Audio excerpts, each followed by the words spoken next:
अब हम लोग पढ़ेंगे शस्य प्रारूप के बारे में।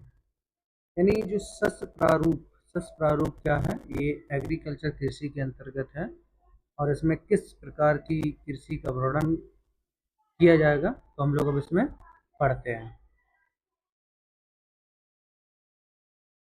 आपने भारत की भौतिक विविधताओं और संस्कृतियों की बहुलता के संबंध में अध्ययन किया है कि यह देश ये देश में कृषि पद्धतियों और शस्य प्रारूपों में प्रतिबंधित होता है। इसलिए देश में बोई जाने वाली फसलों में अनेक प्रकार के खाद्यान्न और रेशे वाली फसलें, सब्जियां, फल, मसाले इत्यादि शामिल हैं। भारत में 3 शस्य ऋतुएं हैं जो इस प्रकार हैं। यानी शस्य का मतलब एक इस प्रकार से हम लोग मान लें कि जो हमारी ऋतुओं के आधार पर फसलों का विभाजन किया जाता है उन्हें हम शस्य प्रारूप के नाम से जानते हैं। तो जो शस्य ऋतुएं हैं उनके आधार पर जो फसल है वो 3 प्रकार की बताई हैं शस्य के प्रारूप के आधार पर। तो जैसे है रबी, खरीफ और जायद। इस प्रकार से 3 फसलों में अनाजों का बंटवारा किया गया है और इस आगे देखते हैं कि रबी और खरीफ और जायद फसल के अंतर्गत कौन कौन से अनाज उत्पादन आते हैं। अब हम बात करते हैं, सबसे पहले नंबर 1 में स्टार्ट करते हैं रबी फसल के बारे में। बहुत अधिक पूछी जाती है रबी फसल के बारे में। तो रबी फसलों को शीत ऋतु में यानी सर्दियों के मौसम में रबी फसलों को शीत ऋतु में अक्टूबर से दिसंबर के मध्य बोया जाता है। यानी जो रबी की फसल है वो सर्दियों में यानी अक्टूबर से ही लगभग सर्दी स्टार्ट होती है और अक्टूबर से दिसंबर तक के मध्य में रबी फसल को बोया जाता है और ग्रीष्म ऋतु में यानी अप्रैल से जून के मध्य में इसे काट लिया जाता है। इस प्रकार से जो फसल अक्टूबर से दिसंबर के बीच में बोई जाए और अप्रैल से और जून के मध्य काटी जाए उसे हम कौन सी फसल बोलेंगे शस्य ऋतुओं के अनुसार, वो रबी की फसल के अंतर्गत आएंगे। तो रबी की फसल के अंतर्गत ये हमारी कौन कौन से अनाज आते हैं, जैसे गेहूं, जौ, मटर, चना और सरसों। इस प्रकार की जो फसलें हैं वो रबी की फसलें मानी जाती हैं। कुछ मुख्य रबी फसलें हैं, यद्यपि ये फसलें देश के विस्तृत भाग में बोई जाती हैं।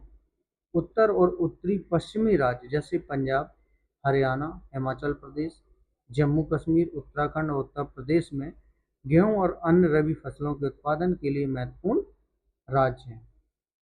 आगे देखते हैं, जैसे शीत ऋतु में शीतोष्ण पश्चिमी विक्षोभों से होने वाली वर्षा इन फसलों के अधिक उत्पादन में सहायक होती है।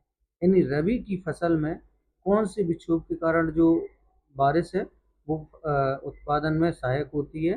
तो रबी फसलों के उत्पादन में महत्वपूर्ण जो सहायक होती है वो शीत ऋतु में शीतोष्ण पश्चिमी विक्षोभों से होने वाली वर्षा जो है इन फसलों में सहायक होती है, पश्चिमी विक्षोभ।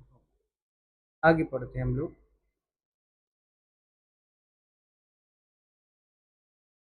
पंजाब, हरियाणा,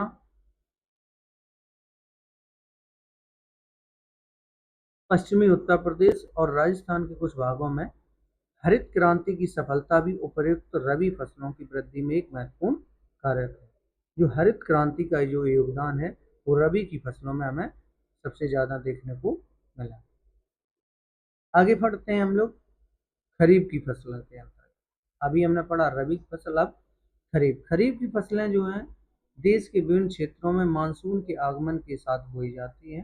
यानी जब मानसून आता है, मानसून लगभग कब आता है, कोई जून के बाद, तो सितंबर अक्टूबर में काट ली जाती है। यानी मानसून जो है यानी ये जून के महीने में, लगभग अप्रैल से जून के महीने में ये बोई जाती हैं और सितंबर अक्टूबर में काट ली जाती हैं। इस ऋतुओं में बोई जाने वाली मुख्य जो फसलें हैं जैसे चावल, मक्का, ज्वार, बाजरा, तुर को हम अरहर के नाम से भी जानते हैं,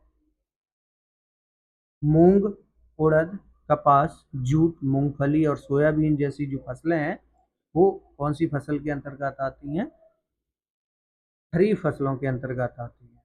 चावल की खेती मुख्य रूप से असम, पश्चिमी बंगाल, उड़ीसा, आंध्र प्रदेश, तमिलनाडु, केरल और महाराष्ट्र, विशेषकर कोंकण तटीय क्षेत्रों, उत्तर प्रदेश, बिहार में की जाती है।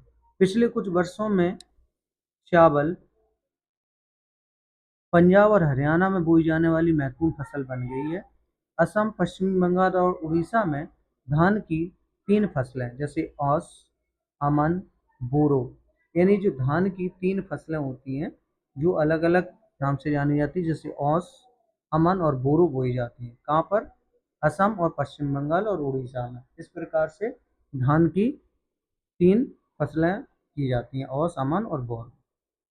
आगे हम लोग पढ़ते हैं, रबी और खरीफ फसल जो है ऋतुओं के बीच ग्रीष्म ऋतु में बोई जाने वाली फसल को जायद कहा जाता है। यानी जब रबी और खरीफ फसलों के ऋतुओं के बीच में जो फसल बोई जाती है उन्हें हम जायद फसल के नाम से जानते हैं। जैसे तरबूज, खरबूज, खीरे, सब्जियों आदि चारे की जो फसलें की जाती हैं, गन्ने की फसल को तैयार होने में लगभग 1 वर्ष लगता है। तो जो तरबूज, खरबूज, खीरे और सब्जियां जो होती हैं वो कौन सी फसल के अंतर्गत आती हैं? वो जायद फसलों के अंतर्गत आती हैं। तो गन्ने की फसल जो है लगभग 1 वर्ष में होती है, तो वो किसी भी चाहे रबी, खरीफ या जायद के अंतर्गत नहीं आती है। अब हम लोग पढ़ते हैं मुख्य फसलें। इनका उत्पादन जानते हैं, किस राज्य, किस देश में अधिक की जाती है, कहाँ इसका उत्पादन अधिक होता है। तो अब हम इसमें सबसे मुख्य फसलों की बात करेंगे। जैसे मिट्टी, जलवायु और कृषि पद्धति में अंतर के कारण देश के विभिन्न क्षेत्रों में अनेक प्रकार की खाद्य और अखाद्य फसलें उगाई जाती हैं। भारत में उगाई जाने वाली पहली मुख्य फसल है चावल, उसके बाद गेहूँ, मोटे अनाज, दालें, चाय, कॉफी, गन्ना, तिलहन, कपास और जूट इत्यादि। ये मुख्य फसलें हैं। अब इन मुख्य फसलों में सबसे पहले हम पढ़ेंगे चावल के बारे में, राइस के बारे में समझेंगे और राइस के बारे में पढ़ेंगे। और ये सबसे बड़ा, इसी से प्रश्न भी कभी कभी पूछा जाता है चावल से संबंधित। तो हम इसको स्पीड से चलेंगे और इसके महत्वपूर्ण पॉइंटों को केवल हम लोग समझते जाएंगे। जो हम लोगों को दृश्य दिख रहा है ये चावल की खेती या चावल की कृषि का है, जो किसी खेत का लिया गया हुआ उसमें बोया हुआ चावल है। भारत में अधिकांश लोगों का जो खाद्यान्न चावल है वो हमारा देश चीन के बाद दूसरा सबसे बड़ा जो चावल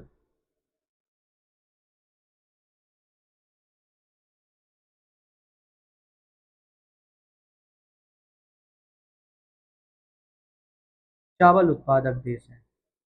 यानी अगर हम देश देखें तो चीन के बाद भारत जो है दूसरा है। और यह एक खरीफ फसल है। कौन सी चावल किस फसल है? कौन सी फसल है? वो खरीफ की फसल है, जिसे उगाने के लिए उच्च तापमान 25 सेल्सियस से ऊपर और अधिक आर्द्रता 100 सेंटीमीटर से अधिक वर्षा।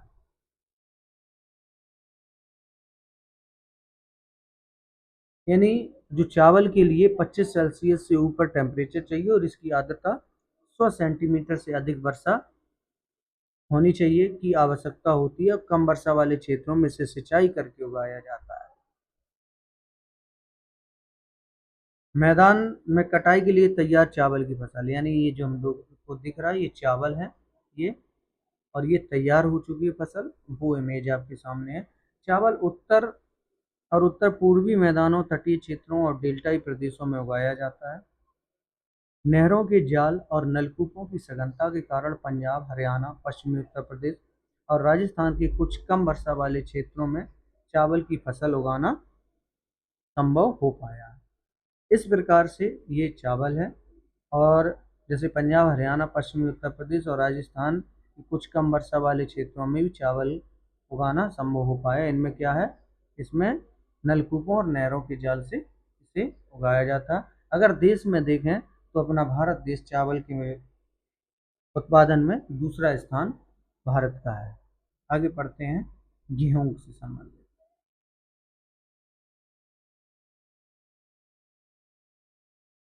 अगर अपने उत्तर प्रदेश सॉरी भारत में देखें तो पश्चिम बंगाल जो है सबसे ज़्यादा चावल के उत्पादन में महत्वपूर्ण स्थान रखता है। अब हम पढ़ते हैं गेहूं के बारे में। तो गेहूं भारत की दूसरी सबसे महत्वपूर्ण खाद्यान्न फसल है। सबसे पहली खाद्यान्न फसल कौन सी है? चावल। उसके बाद हमारी गेहूँ, और गेहूँ जो है दूसरी खाद्यान्न फसल है और जो देश के उत्तर और पश्चिमी भागों में पैदा की जाती है।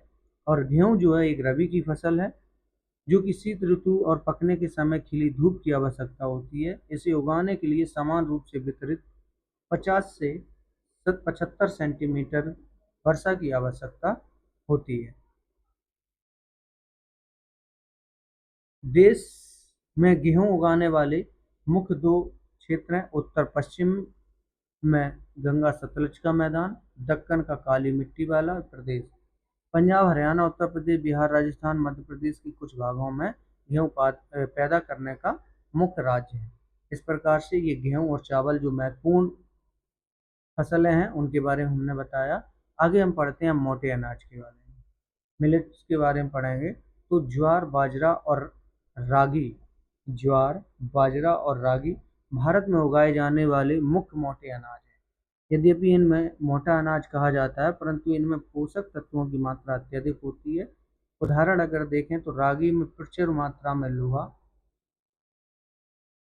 कैल्शियम, सूक्ष्म पोषक और भूसी मिलती है। क्षेत्रफल और उत्पादन की दृष्टि से ज्वार देश की तीसरी महत्वपूर्ण खाद्यान्न फसल है। यह फसल वर्षा पर निर्भर होती है। अधिकतर आर्द्र क्षेत्रों में उगाए जाने के कारण इसके लिए सिंचाई की आवश्यकता नहीं होती है। जैसे महाराष्ट्र राज्य इस फसल का सबसे बड़ा उत्पादक है, किसका? ज्वार का। कर्नाटक, आंध्र प्रदेश और मध्य प्रदेश इसके अन्य मुख्य उत्पादक राज्य भी हैं। कौन सा? कर्नाटक, आंध्र प्रदेश और मध्य प्रदेश इसके मुख्य राज्य हैं। आगे बढ़ते हैं बाजरा के बारे में। यह बलुआ और उथली काली मिट्टी के पर उगाया जाता है। राजस्थान बाजरा का सबसे बड़ा उत्पादक राज्य है। यानी राजस्थान अगर देखें तो बाजरा के माध्यम से सबसे बड़ा उत्पादक राज्य है, और उत्तर प्रदेश, महाराष्ट्र, गुजरात और हरियाणा इसके अन्य मुख्य उत्पादक राज्य हैं। रागी शुष्क प्रदेशों की फसल है और यह लाल, काली, बलुआ और दोमट और उथली काली मिट्टी पर अच्छी तरह उगाई जाती है। कर्नाटक रागी का सबसे बड़ा उत्पादक राज्य है। प्रश्न बनता है कि रागी फसल सबसे अधिक कहाँ उगाई जाती है, तो वो कर्नाटक में उगाई जाती है और इसके बाद दूसरा जो स्थान है वो तमिलनाडु है। इन राज्यों के अलावा हिमाचल प्रदेश, उत्तराखंड और सिक्किम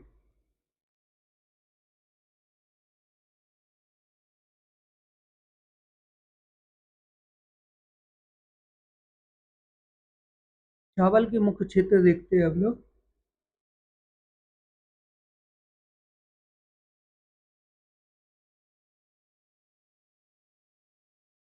जो प्रमुख क्षेत्र हैं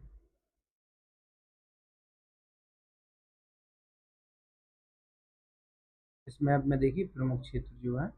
आगे पढ़ते हैं। झारखंड और अरुणाचल प्रदेश में भी रागी जो है महत्वपूर्ण फसल है। सबसे ज़्यादा कहाँ उगाई जाती है? कर्नाटक। अब हम पढ़ते हैं मक्का के बारे में। तो यह एक ऐसी फसल है जो खाद्यान्न और चारा दोनों रूप में प्रयोग की जाती है। मक्का जो है वो खाद्यान्न एवं चारा के दोनों रूप में प्रयोग की जाती है और यह एक खरीफ फसल है। कैसी फसल है? खरीफ फसल है जो कि 21 सेल्सियस से 27 सेल्सियस तापमान में और पुरानी जलोढ़ पर अच्छी प्रकार से उगाई जाती है। बिहार जैसे कुछ राज्यों में मक्का रबी की ऋतु में भी उगाई जाती है। आधुनिक प्रौद्योगिकों निवेशों उच्च जैसे उच्च खाद्यान्नों के अलावा अन्य खाद्य फसलें भी, सॉरी एक सेकंड, आधुनिक प्रौद्योगिक निवेशों जैसे उच्च पैदावार देने वाले बीजों, उर्वरकों और सिंचाई के उपयोग से मक्का का उत्पादन बढ़ा है।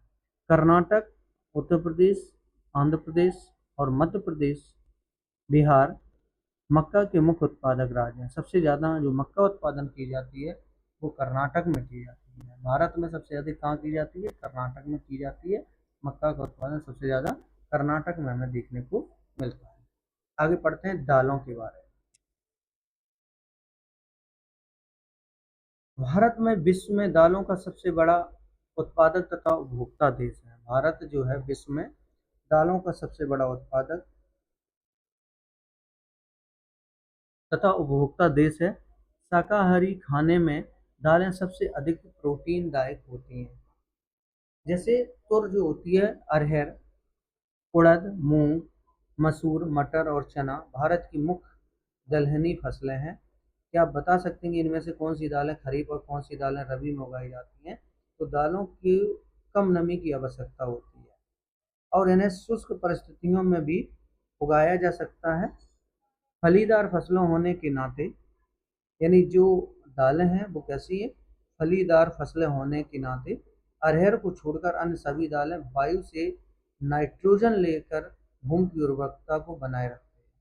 यानी अगर हम अरहर या जिसे हम बोलते हैं तुर को छोड़ करके बाकी जितनी भी फसलें हैं वायु से नाइट्रोजन लेकर भूमि की उर्वरकता को बनाए रखती हैं। अतः इन फसलों को आमतौर पर अन्य फसलों के आवर्तन रोटेटिंग में बोया जाता है। और भारत के मध्य प्रदेश, उत्तर प्रदेश, राजस्थान, महाराष्ट्र और कर्नाटक दाल के मुख्य उत्पादक राज्य हैं। सबसे ज़्यादा दालें जो उगाई जाती हैं वो मध्य प्रदेश में उगाई जाती हैं। आगे हम लोग पढ़ते हैं। खाद्यान्नों के अलावा बात करते हैं गन्ना की। गन्ना एक उष्ण और उपोष्ण कटिबंधीय फसल है, क्योंकि यह एक साल में उत्पादन होता है, इसका एक साल में तैयार होता है। और यह फसल 21 सेल्सियस से 27 सेल्सियस तापमान और 75 सेंटीमीटर से 100 सेंटीमीटर वार्षिक वर्षा वाली उष्ण और आर्द्र जलवायु में बोई जाती है। कम वर्षा वाले प्रदेशों में सिंचाई की आवश्यकता होती है। इसे अनेक मिट्टियों में उगाया जा सकता है तथा इसके लिए बुआई से लेकर कटाई तक काफी शारीरिक श्रम की आवश्यकता होती है। ब्राजील के बाद भारत गन्ने का दूसरा सबसे बड़ा उत्पादक देश है। सबसे ज़्यादा अगर विश्व में देखा जाए तो ब्राज़ील में सबसे ज़्यादा गन्ना का उत्पादन होता है, उसके बाद भारत में। और यह जो है चीनी, गुड़, खंडसारी और शीरा बनाने के काम आता है। उत्तर प्रदेश गन्ना के उत्पादन में सबसे प्रथम स्थान रखता है और महाराष्ट्र, कर्नाटक, तमिलनाडु, आंध्र प्रदेश, बिहार, पंजाब और हरियाणा गन्ना के मुख्य राज्य हैं। तो सबसे ज़्यादा जो उत्तर प्रदेश जो है वो गन्ना के स्तर से सबसे प्रथम स्थान रखता है। आगे बात करते हैं तिलहन की बात। भारत में विश्व का सबसे बड़ा तिलहन उत्पादक देश है। देश में कुल बोए गए क्षेत्र के 12% भाग पर कई तिलहन की फसलें उगाई जाती हैं।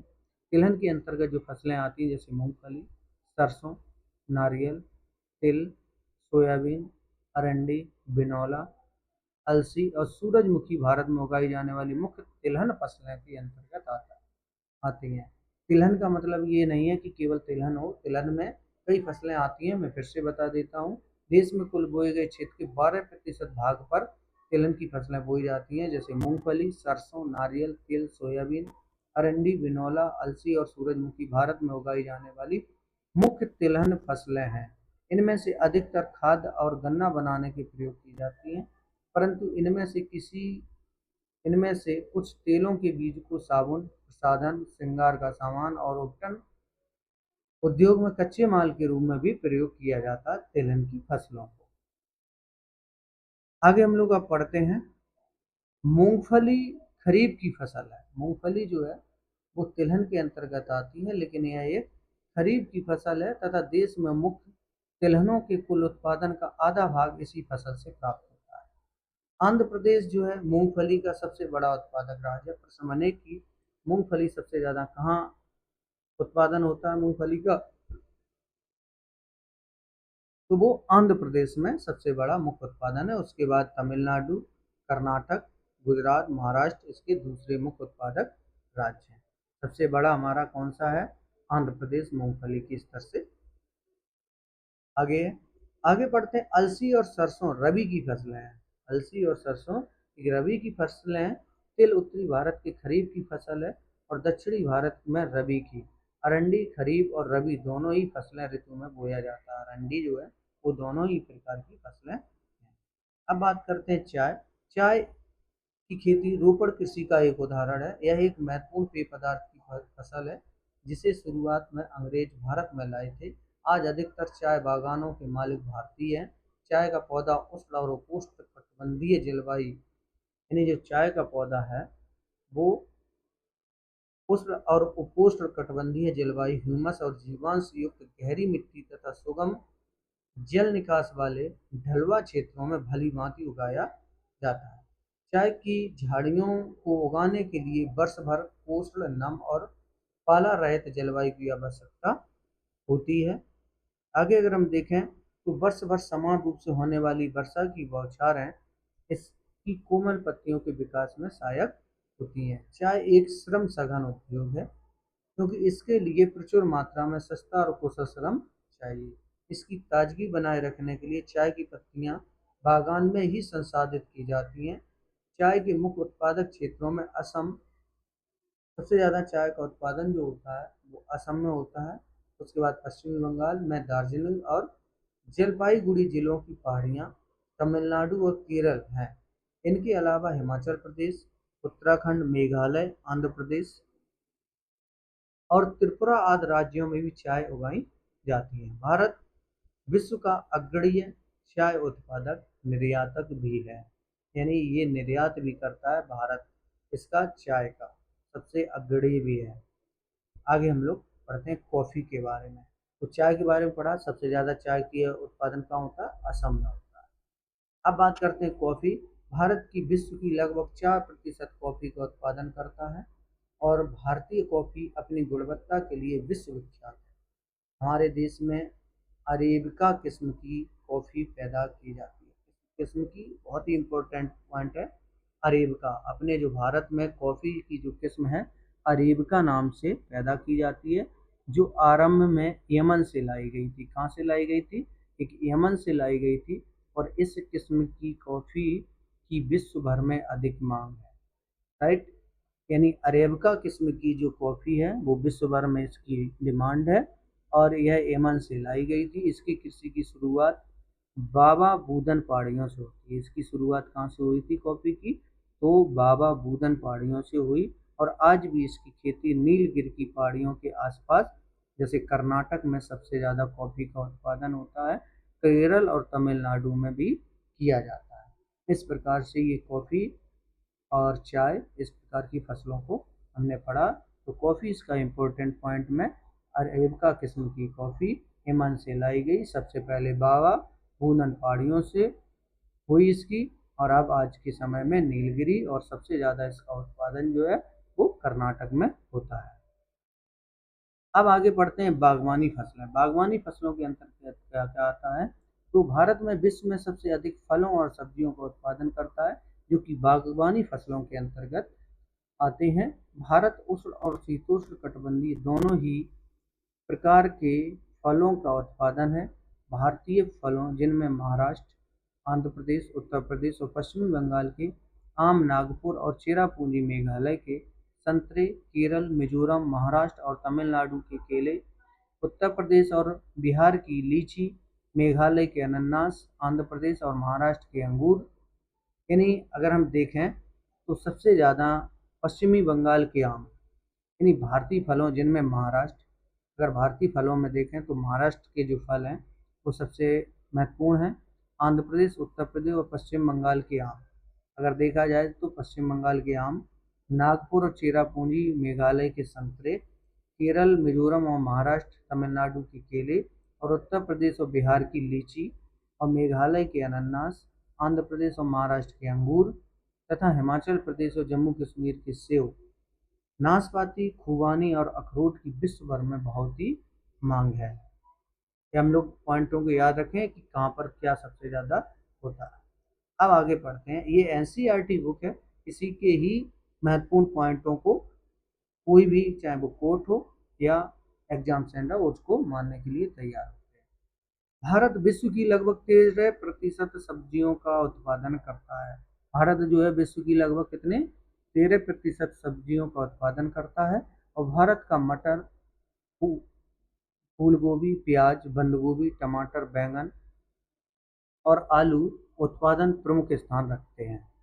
अब हम पढ़ते हैं आगे अखाद्य फसलें। अखाद्य का मतलब जो खाने योग्य नहीं है, जिनका अन्य चीज़ों के लिए प्रयोग किया जाता है, तो उन फसलों के बारे में हम लोग समझते हैं। हम पढ़ते हैं रबड़ के बारे में, जो कि अखाद्य फसलें हैं। रबड़ एक भूमध्य रेखीय क्षेत्र की फसल है, परंतु विशेष परिस्थितियों में उष्ण और उपोष्ण क्षेत्रों में भी उगाई जाती है। वैसे जो रबड़ है एक भूमध्य रेखीय क्षेत्र की फसल है, परंतु यह विशेष परिस्थितियों में उष्ण और उपोष्ण क्षेत्रों में भी उगाई जाती है। इसके 200 सेंटीमीटर से अधिक वर्षा और 25 सेल्सियस से अधिक तापमान वाली नम और आर्द्र जलवायु की आवश्यकता होती है। रबड़ एक महत्वपूर्ण कच्चा माल है जो उद्योगों में प्रयुक्त होता है। इसे मुख्य रूप से केरल, तमिलनाडु, कर्नाटक, अंडमान निकोबार द्वीप समूह और मेघालय के गारो पहाड़ियों में उगाया जाता है। यानी रबड़ जो है, अगर देखें तो ये सबसे 200 सेंटीमीटर से अधिक इसमें वर्षा की जरूरत पड़ती है और यह भूमध्य रेखीय क्षेत्र की फसल है। सबसे ज़्यादा इसका उपयोग जो है मुख्य रूप से केरल में किया जाता है उत्पादन, तमिलनाडु, कर्नाटक और अंडमान निकोबार द्वीप समूह जैसे। प्राकृतिक रबड़ के उत्पादन में भारत को विश्व में 5वां स्थान प्राप्त है। यानी रबड़ के उत्पादन में देखें तो भारत को विश्व का 5वां स्थान प्राप्त है। आगे हम लोग पढ़ते हैं रेशेदार फसलों के बारे में। रेशेदार फसलें क्या होती हैं? कपास, जूट और सन। प्राकृतिक रेशम भारत में उगाई जाने वाली 4 मुख्य रेशेदार फसलें हैं। इनमें से पहली 3 मिट्टी में फसल उगाने से प्राप्त होती हैं और चौथा रेशम के कीड़े के कोकून से प्राप्त होता है। बहुत इंपॉर्टेंट पॉइंट है, इनको हम समझते हैं। जो कपास, जूट और सन जैसे कि 4 और प्राकृतिक रेशम, इस प्रकार से जो 4 फसलें हैं ये एक रेशेदार फसलें हैं, जो कि 3 जो हैं वो मिट्टी से उगाई जाती हैं जैसे कपास, जूट और सन। ये जो हैं वो कौन से मिट्टी में उगाई जाती हैं। और जो प्राकृतिक रेशम जो है वो चौथा रेशम के कीड़े को कोकून से प्राप्त किया जाता है। किससे? कोकून से प्राप्त किया जाता है, जो कि मलबरी पेड़ की हरी पत्तियों पर फलता है। कोकून कहाँ मिलता है? मलबरी पेड़ पर। कहाँ मिलता है? मलबरी पेड़ पर हरी पत्तियों पर फलता है। रेशम उत्पादन के लिए रेशम के कीड़ों का पालन रेशम उत्पादन कहलाता है, जो कि मलबरी पेड़ की हरी पत्तियों पर क्या कोकून पाया जाता है। रेशम उत्पादन के लिए रेशम के कीड़ों का पालन जो है रेशम उत्पादन कहलाता है। अब बात करते हैं कपास के बारे में। भारत को कपास के पौधे का मूल स्थान माना जाता है। सूती कपड़ा उद्योग में कपास एक मुख्य कच्चा माल है। कपास उत्पादन में भारत का विश्व में तृतीय स्थान है। यानी जो कपास है उत्पादन में भारत का कौन सा स्थान रखता है? भारत में विश्व का तृतीय स्थान रखता है। और दक्कन पठार के शुष्कतर भागों में काली मिट्टी जो है कपास उत्पादन के लिए उपयुक्त मानी जाती है। यानी कपास और काली मिट्टी को कपास के नाम से भी जानते हैं। हल्की वर्षा या सिंचाई 210 पाला रहित दिन और खिली धूप की आवश्यकता होती है। यह किस प्रकार की फसल के अंतर्गत आती है? तो यह कपास जो है एक खरीफ की फसल है और इसे जो है पककर तैयार होने में लगभग 6 से 8 महीने का समय लगता है। यह सबसे ज़्यादा जो कपास है महाराष्ट्र और गुजरात, मध्य प्रदेश, कर्नाटक, आंध्र प्रदेश, तमिलनाडु, पंजाब, हरियाणा और उत्तर प्रदेश कपास के मुख्य उत्पादक राज्य हैं। लेकिन सबसे ज़्यादा जो कपास का उत्पादन होता है वो महाराष्ट्र में होता है। आगे हम लोग पढ़ते हैं जूट के बारे में, जूट फसल के बारे में। तो जूट के बारे में जो पढ़ेंगे, जूट फसल को सुनहरा रेशा रेशा के नाम से भी जानते हैं। जूट को सुनहरा रेशा कहा जाता है। जूट की फसल बाढ़ के मैदानों में जल निकास वाली उर्वरक मिट्टी में उगाई जाती है। यानी जूट को एक सुनहरा रेशा के नाम से भी जानते हैं। और जूट की फसल बाढ़ के मैदानों में जल निकास वाली उर्वरक मिट्टी में उगाई जाती है, जहाँ हर वर्ष बाढ़ से आई नई मिट्टी जमा होती रहती है। इसके बढ़ने के समय उच्च